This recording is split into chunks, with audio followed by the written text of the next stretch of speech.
Hello, everyone, and welcome. I'm Jessica with Literary Arts. Thank you all for being here for story time with the 2022 Oregon Book Award finalists for the Eloise Jarvis McGraw Award for Children's Literature.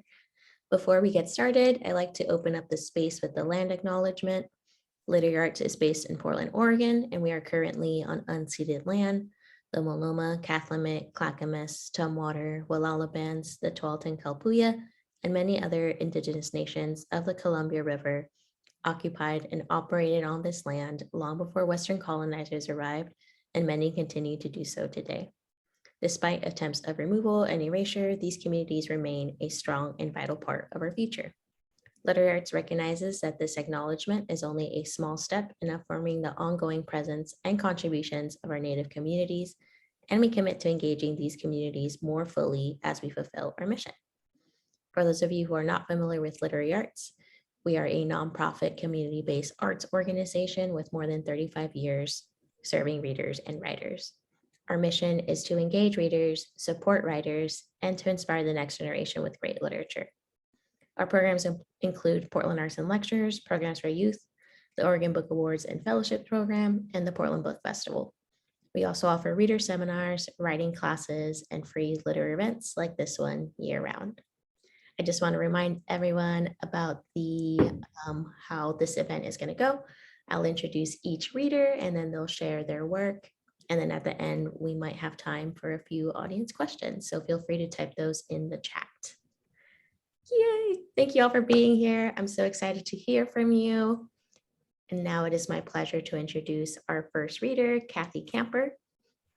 Cathy is the author of Lowriders in Space graphic novel series, Bugs Before Time, Lowriders to the Rescue, and Arab All Year Round. She's a founding member of the Portland Women of Color Zine Collective, an instigator, and a librarian. Thanks for being here, Cathy. I'm so excited to be here. Thank you so much. I'm going to share my screen and hopefully this will work and read you a story.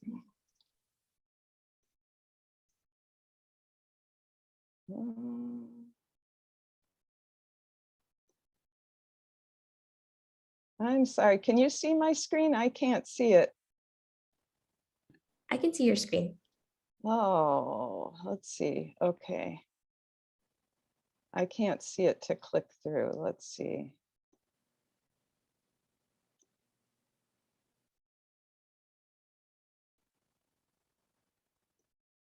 There we go. Okay, now I can see it. I'm sorry about that. So my book is 10 Ways to Hear Snow, and I wrote it, Cathy Camper, and it's illustrated by Kennard Pot. Oops, sorry. When Lena woke up, everything was quiet.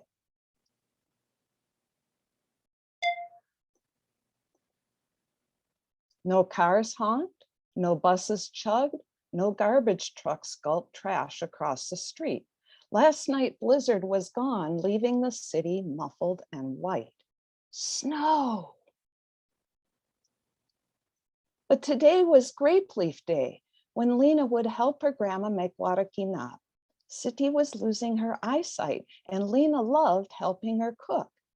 I want to tell City about the snowstorm and make sure she's okay. The snow's so deep, Lena's mom said. We could go with you, Lena's dad offered, but Lena wanted to go to City's by herself. Stay warm, Habibti, her dad told her. Lena bundled up. Outside, the sun on the snow was as bright white as a light bulb. Lena squinched her eyes and pulled her scarf up over her nose. She could barely see. I wonder if this is how City feels, Lena thought. The world sounded softer, but the noises she heard were clearer. Scrape, scrip, scrape, scrip. What was that? It was Mrs. Watson's shovel digging out the sidewalk. That's one way to hear snow, Lena thought. Lena walked down the street. Snack, snack, snack. The noise was low to the ground. What was that? It was the treads of Lena's boots crunching snow into tiny waffles. 2 ways to hear snow. Lena ducked under a pine tree. Plumph, a powdery sound. A blue jay on a branch had knocked down snow. 3 ways to hear snow, Lena counted. She listened for more. Swish, swish, swish, swish. What was that soft whiskery noise? People were sweeping snow off their cars. Their brushes made the 4th way to hear snow. And I'm going to stop there.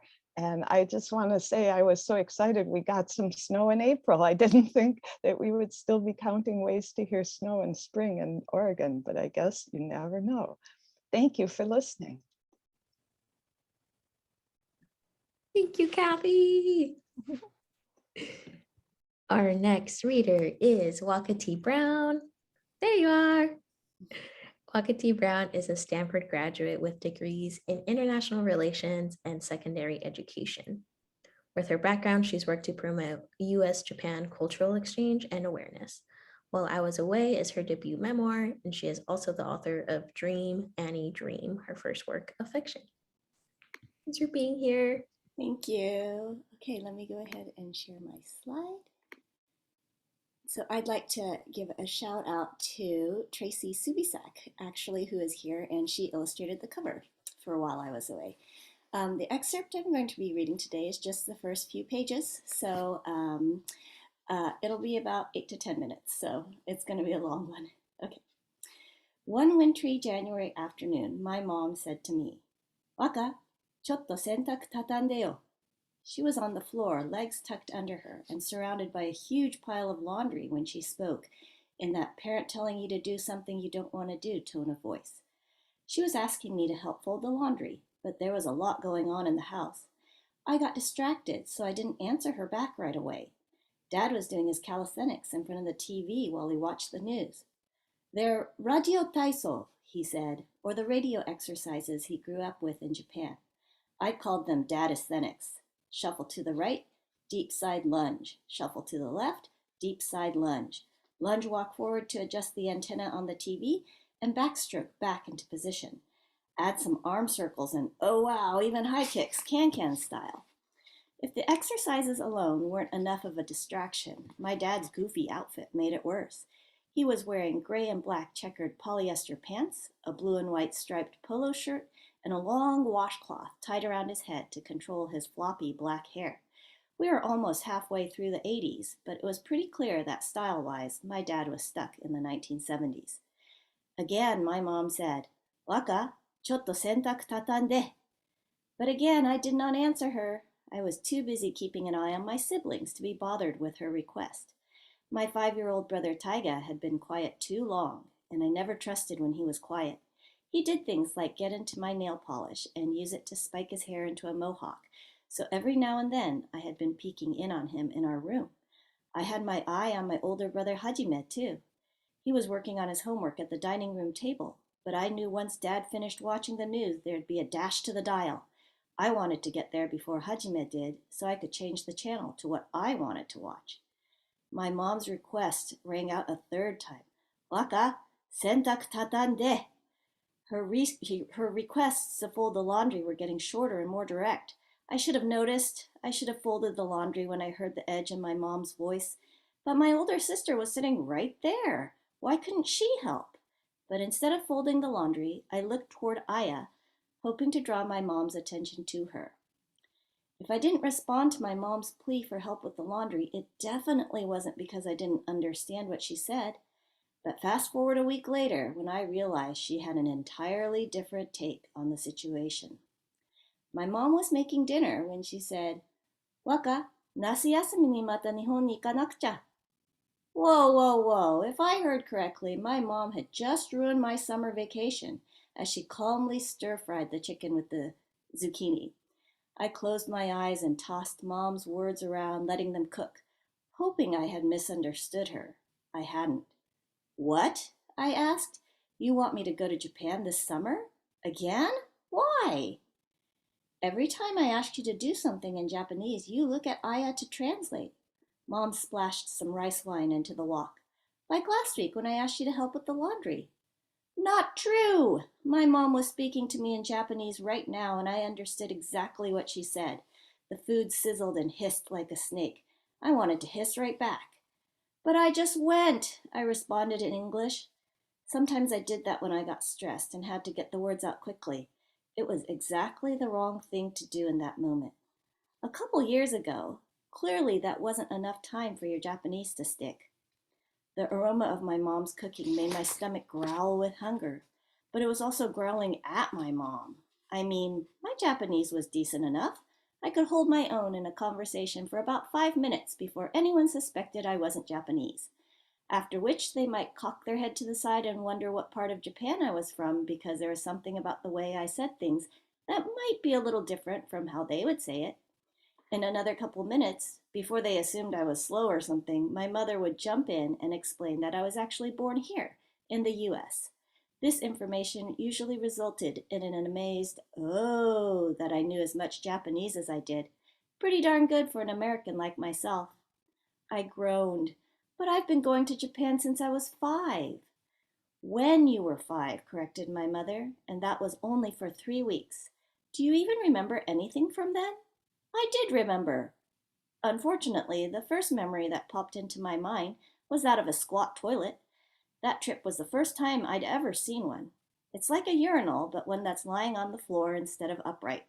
To use it, you squat down over it and go, all the while making sure not to pee on your underpants in the process. But that was probably not the best example to bring up. I remember going to the beach. I substituted a better memory to share with my mother. How about language? What Japanese do you remember? That first trip was when I learned the word gehin, which I guess means vulgar, but at the time I thought it meant dirty like poo. I called my older brother gehin as much as possible. I couldn't let my mom know, though, that potty words were the only language I came back with from my first trip to Japan. I frowned. So the international school again? My mom laughed as she moved the chicken around the wok with her long cooking-style chopsticks. That school was too expensive, and you just spoke English there with all your friends. I was 9 the second time we went to Japan. During that summer, my mom sent Aya, Hajime, and me to an international school that was about 30 minutes by train away from my grandmother's house. Boy, was I upset about having to go to school then. The international school was full of other, not quite Japanese kids upset at losing their summers too. A lot of them had lived in the US like us, their language skills not good enough to attend a regular school either. One afternoon during that trip, my mom asked, "What did you learn in school today?" "Sumo wrestling," I responded with glee. Even though I didn't like the international school, the sumo wrestling during PE class was definitely a highlight for that particular day. My mom's brow furrowed. "The girls too?" "Yep, I'm pretty good at it too." "Girls don't sumo wrestle." My mom wasn't pleased. "How about Japanese? What Japanese did you learn?" I shrugged and tried to sumo my brother in the living room. This was probably when my mom decided to send us a third time. Thinking back to that third trip, a chill ran through me. I'm not going to the international school, then. "You'll go to the local school," my mom confirmed my worst fears. The summer after my 4th grade, when I was 10, my parents made my brother and me go to the local school, the one we would have attended if we were just normal Japanese kids. It was for 2 months. "Only 2 months," my mom exclaimed when I complained then as well. But it was 2 long months. No one spoke English at the local school. I barely understood anything there, but it's not like I was really expected to. Teachers and students treated me like a visitor, and I was more than happy to act like one. Not like a serious student. If only I had put in some effort, then maybe my mom wouldn't be thinking about sending me again. While my time at the local school wasn't awful, I got overwhelmed just thinking about it. I mean, I was really behind even then, which I know is the point my mom has been trying to make, but sending me to Japan again was not a good idea. "You're going too, right? And Aya?"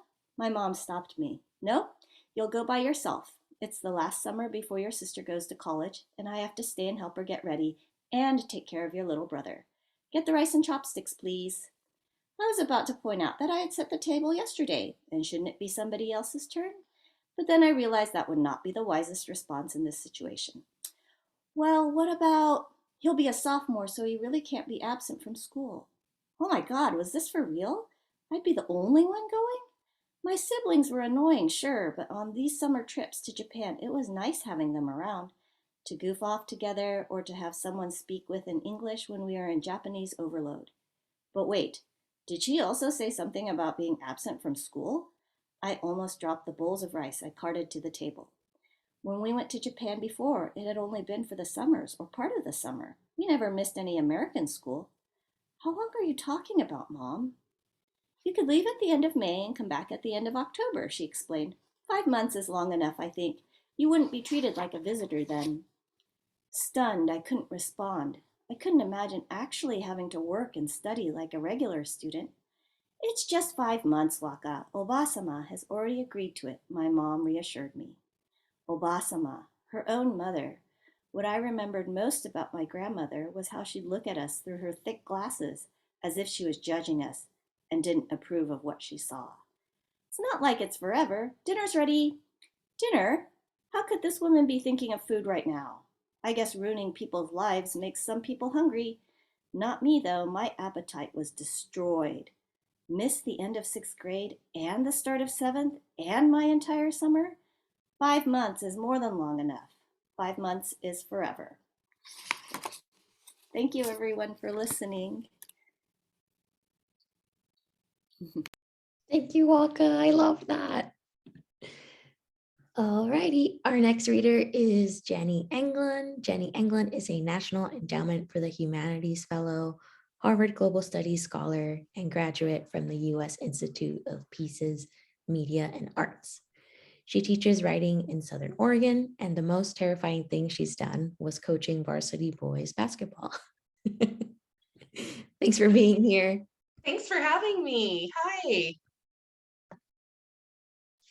Hi, everyone. Thanks for joining this morning. So happy to be reading with you. I did a little bit of homework ahead of time and scoped out the other incredible, talented finalists' work and found out that Literary Arts did a really great job choosing books for the book awards based on culture and also just very rich descriptive writing.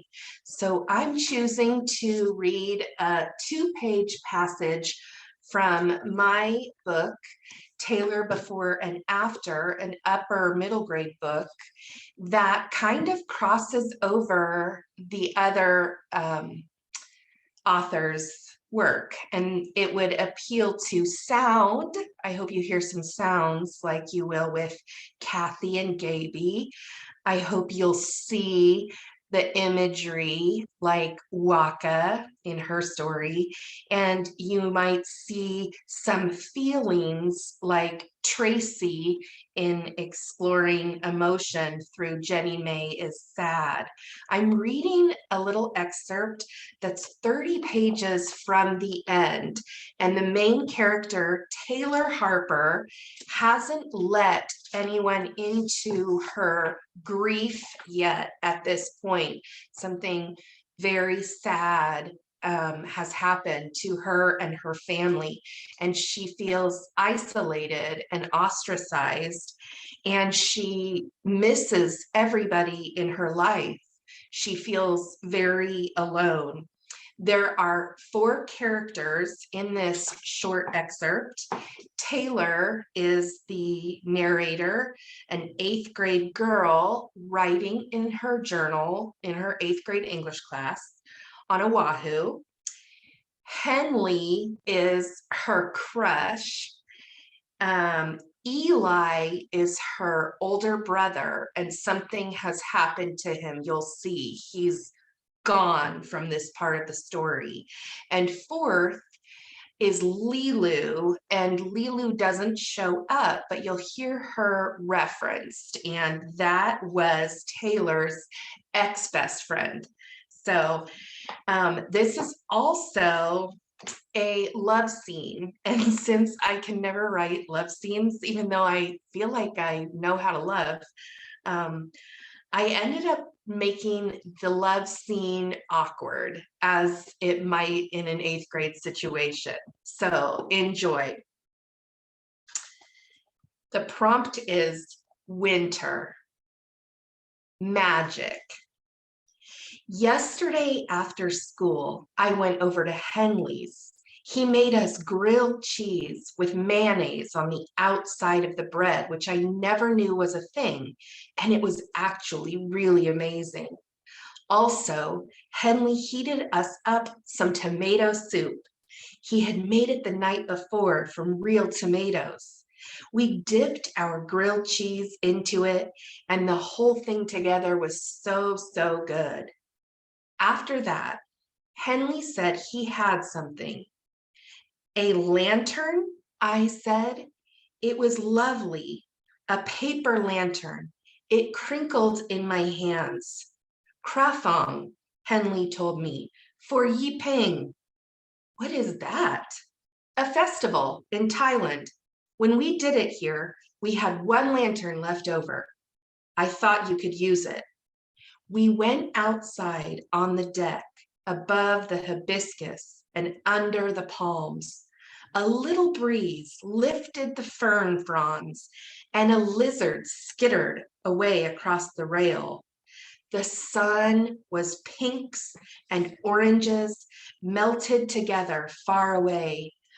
All of it was so perfect, and I wanted to remember every color, every word, the warm Henley's shoulders made against mine. What do you think it's like, Henley asked, for Eli in there? He can't surf, I said, without even thinking about it. That's rough, Henley said, with surprising empathy. You surf? I whirled around and looked right at him, because if he surfed, this whole thing was totally and completely off. I was over surfers, all of them. Henley laughed. Never tried. You? I told him, nope, no way, nuh-uh. But you know how it is not to be able to do what you love, Henley added so honestly. I thought about how much I've missed watching Gossip Girl and reading People at Lilu's and sneaking off to Waikiki with her and getting manis. I missed going to the farmer's market with Mom, how much I missed driving to school with Eli. When you let go of it, Henley said about the lantern, you let go of your problems too. He lit the candle while I held the paper globe lightly so as not to crush the thin paper.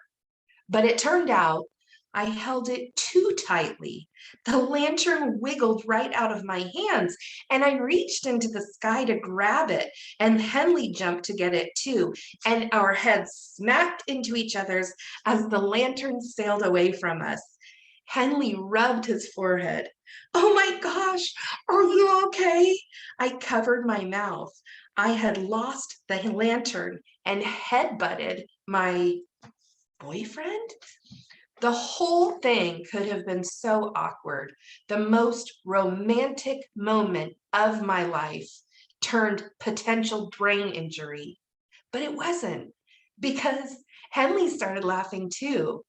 Do you want to come to my house sometime? I asked him, and he said, definitely.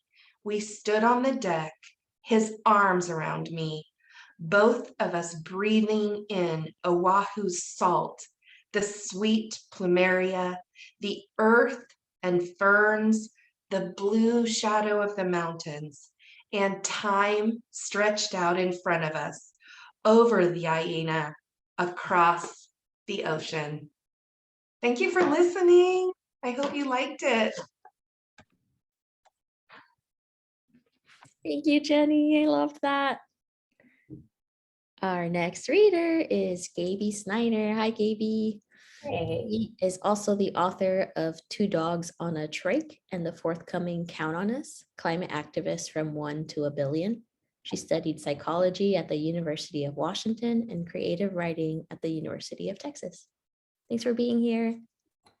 Thank you so much for having me. I'm coming in from Corvallis, Oregon today, and really excited to read with you all. I'll be reading Listen, which was written by me, Gaby Snyder, and illustrated by Stephanie Gregan. When you step out into the big, wild world, sometimes all you hear is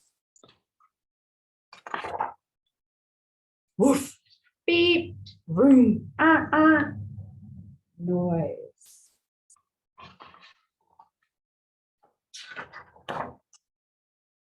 But what if you stop, close your eyes, and listen? Can you hear each sound? Woof, beep, vroom.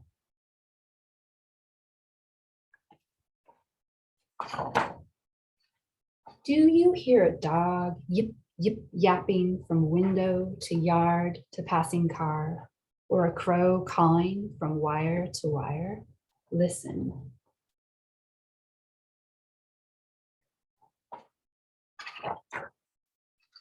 Through an open window, a tea kettle whistles. Whee! Listen, can you hear the slap, slap, slap of shoes against pavement? Listen.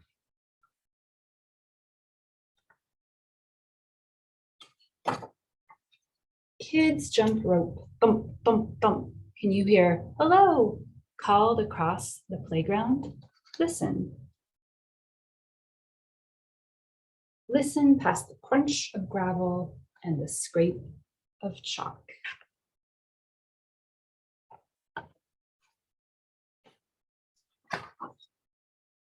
Can you hear new words? Listen to each sound. Some pop like quick and snappy, while others stretch like long and leisurely. Listen.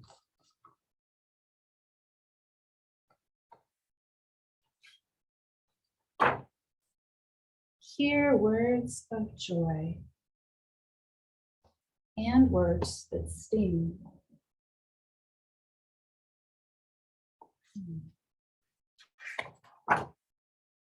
Do you hear what your friend says? Listen.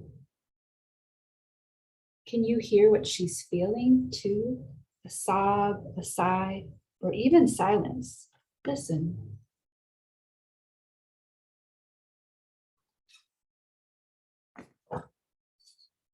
Listen past the noise.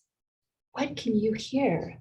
Tippy tap tap, rain falling on your umbrella?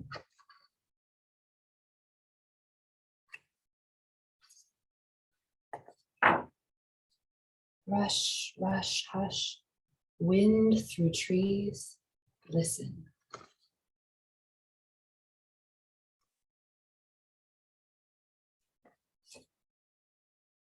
Can you hear the quiet? Listen past the quiet. What can you hear? Rumble of belly, whoosh of breath. Can you hear the voice inside you?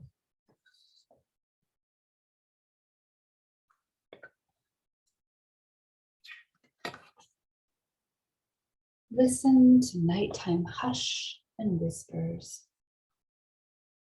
Good night, good night.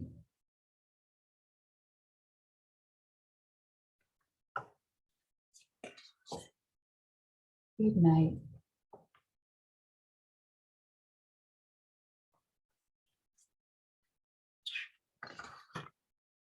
When all you hear in this big wild world is noise, stop, close your eyes and listen to everything waiting to be heard.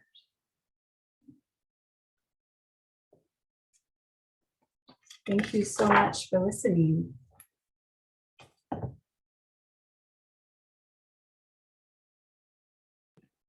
Thank you. That was so wonderful. Loved hearing it. Alrighty, our last reader is Tracy Supersuck. Hi, Tracy. Hello.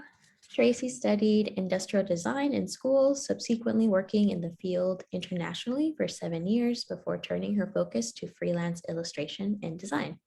She is the illustrator of several picture books, including Grizzly Boy, Cy Makes a Friend, and Sean Loves Sharks, which received a 2018 Washington State Book Award. Thanks for being here. Thanks for having me. And it's been so lovely to listen to everyone's read their books. And I'm so excited to share. Jennie May is Sad.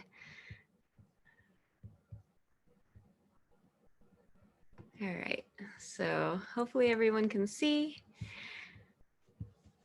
This is Jennie May is Sad. It's my first authored book, and I also illustrated it as well.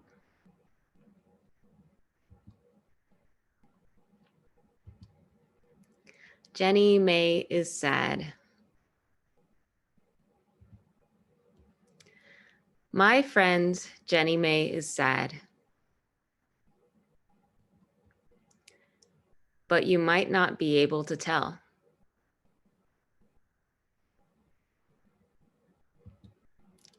Even when she's sad, she still smiles. Hi, pal, and shares her orange with Harold and admires Izzy's drawings. And she really likes to make everyone laugh. Jennie May is hilarious.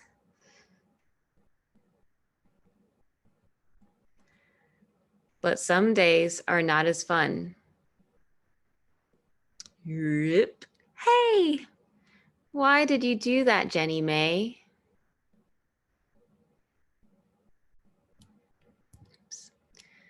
Today is one of those days. Back to your seats, please. And on those days, I wait.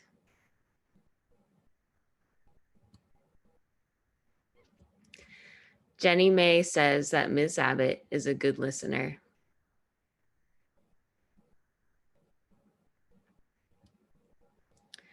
She says I'm a good listener too, but today is a quiet walk home.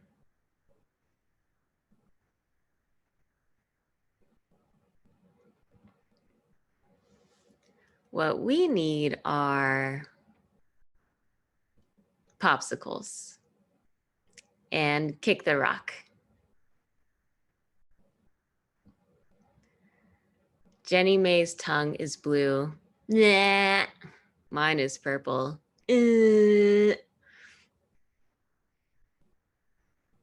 I ask Jennie May, how are you doing? She doesn't answer.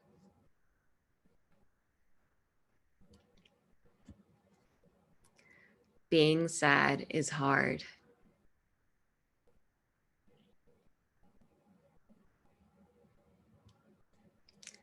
Jennie May is sad, but she knows I'm here for fun and not fun and everything in between. Because that's what friends are for.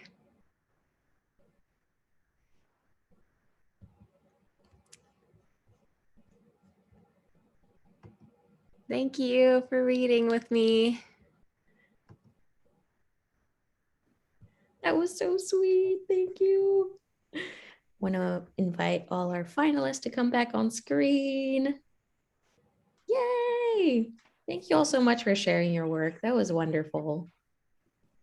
Thanks for having us. Thank all our fans for making time.